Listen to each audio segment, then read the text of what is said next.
I have another listening practice video for you today. We're going to be listening to a man and he's talking about one of his friends. And today I'd like you to try and write down what you hear. I'll play the file 4 times for you as per usual. Once at normal speed first, then twice at a slightly slower speed, and then one last time at the normal speed again. And then afterwards we can talk about a few things that he says today. Okay, let's listen to him. She's a phenomenal writer. I was just throwing ideas at her left, right and centre. I'm just not good with lyrics and I can't rhyme and I can't do that kind of stuff, whereas I know she can. She's a phenomenal writer. I was just throwing ideas at her left, right and centre. I'm just not good with lyrics and I can't rhyme and I can't do that kind of stuff, whereas I know she can. She's a phenomenal writer. I was just throwing ideas at her left, right and centre. I'm just not good with lyrics and I can't rhyme and I can't do that kind of stuff, whereas I know she can.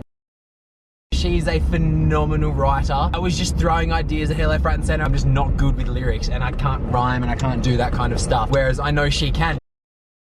She's a phenomenal writer. I was just throwing ideas at her left, right and centre. I'm just not good with lyrics and I can't rhyme and I can't do that kind of stuff, whereas I know she can. Now let's talk about a few things that he said. His first sentence was, she's a phenomenal writer. She's a phenomenal writer. Phenomenal.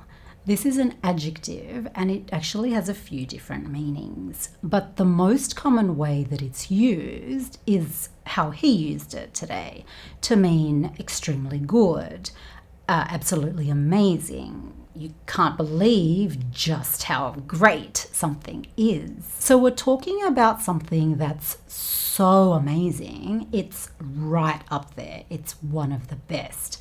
And not many things are right up there. So we don't use this word very often to describe things. So most things are really good or fantastic or great. And we save phenomenal for those things that we think are right up there. For example, I think ballet dancers are phenomenal athletes. It never ceases to amaze me just how much training they do. They train a lot to make ballet look easy when it's actually really difficult. It takes years and years of training to become a professional ballet dancer, and you dedicate a lot of your time and effort to ballet. Ballet dancers make that decision to spend a lot of their time and effort training and doing everything they can to become a better dancer. So I think they're truly phenomenal. Here, he thinks his friend is a phenomenal writer. So he thinks that she's an extremely good writer. He must really love her writing. What would you describe as phenomenal, or who would you describe as phenomenal, and why? She's a phenomenal writer. His next sentence was, I was just throwing ideas at her left, right and centre. I was just throwing ideas at her left, right and centre. To throw. You probably use this word with ball, like throw a ball, which is a very common way that it's used. But it's actually one of those words that has a lot of different meanings.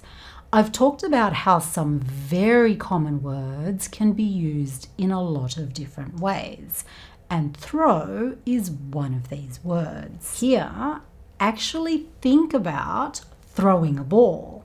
But instead of a ball, we're throwing questions and we're throwing them at someone. So this just means that we're asking someone a lot of questions which they might not be ready for, or we're asking questions that the other person wasn't expecting. Imagine when a company holds a press conference. So they have this meeting with journalists to tell the journalists something important. The journalists can ask questions. So the journalists might throw questions at the people talking. So they're asking all these questions which the people in the company might not be expecting. And we can also throw ideas or suggestions. So again, think of throwing. We're just putting them out there. We're throwing these ideas or suggestions out into the world for people to hear them. I was just throwing ideas at her left, right and centre. And left, right and centre. This means in all directions or everywhere. So you could be spending money left, right and centre. So you're spending money very quickly. You're buying things everywhere. You're going to these shops. You're eating at fancy restaurants. You're just spending money like crazy. And do you remember another idiom that I talked about in a recent video about spending money? I'll put a link to that video up here and also at the end of this video. And of course, down in the description box below too. Here, he's throwing ideas at her very quickly.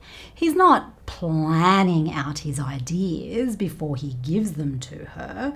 As soon as he has an idea, he says it. He has lots of ideas, so he's just saying them to her as soon as he thinks of them. So the ideas come and he just throws them in all directions. Throwing ideas around like this happens in a brainstorming session when a group of people get together to come up with lots of different ideas for a project at work or at school. I was just throwing ideas at her left, right and centre. He then said, I'm just not good with lyrics and I can't rhyme and I can't do that sort of stuff. I'm just not good with lyrics and I can't rhyme and I can't do that kind of stuff.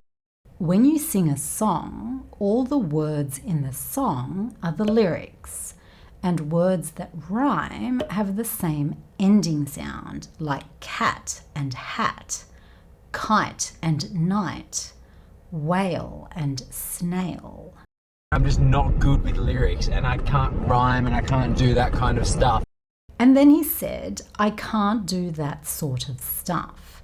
I talked about that sort of thing in a recent video, if you remember. And I also talked about stuff in another video too. So this is turning out to be another review type video, it seems. We use this to show that what we've just listed is not complete. You only just said a few things. You're only giving the other person an idea of what other things could be on this list or this group of things. For example, if someone asks you, what do you like to do on the weekend? You might say, oh, I like to read, hang out with my friends, that sort of stuff. So you're not listing all the different things that you like to do on the weekend. You're just giving the other person an idea of what you like to do. And a lot of people like to read and hang out with friends on the weekend. So you're giving the other person an idea that the things you like to do on the weekend are probably the same things that a lot of other people like to do. I'm just not good with lyrics and I can't rhyme and I can't do that kind of stuff. Now, stuff. I feel like I've talked about this word a bit too much recently, so I'm not going to talk about it again today. And I don't want to bore you either. So maybe just watch this review video from last week, or maybe it was the week before. Anyway, go and watch that video next if you'd like to learn more about this word. Here, he's listing things that he can't do. He's not good with lyrics. He can't rhyme. That sort of stuff. So he's telling us that he can't write good songs. I'm just not good with lyrics and I can't rhyme and I can't do that kind of stuff. And then he said, whereas I know she can. Whereas I know she can. Whereas is a nice word to use to compare two things, to show that they're different in some way. It's one of those words that English language proficiency tests like IELTS or TOEFL, they like it when you use these types of words. For example, my mum is very chatty and loves meeting new people, whereas my dad is much quieter and prefers to stay at home and just read books. So I'm comparing their personalities and I want to show you that they're different. And some students like to study grammar, whereas others hate it and they would rather do anything else but study grammar. Which camp are you in? Here he's talking about writing, and specifically about writing lyrics. He's comparing his ability to write good lyrics with his friend's ability. He's saying that he's not good at writing lyrics, but she is. That's the difference that he wants to tell us. So he used whereas. Whereas I know she can. Please give this video a thumbs up if you found it useful. I would really appreciate it. Let's listen to him one more time at the normal speed. She's a phenomenal writer. I was just throwing ideas at her left, right and centre. I'm just not good with lyrics and I can't rhyme and I can't do that kind of stuff. Whereas I know she can. Here are the two videos that I was talking about earlier. I'll put links to both of these videos down in the description box below too. Thank you for watching today and I'll see you in the next video.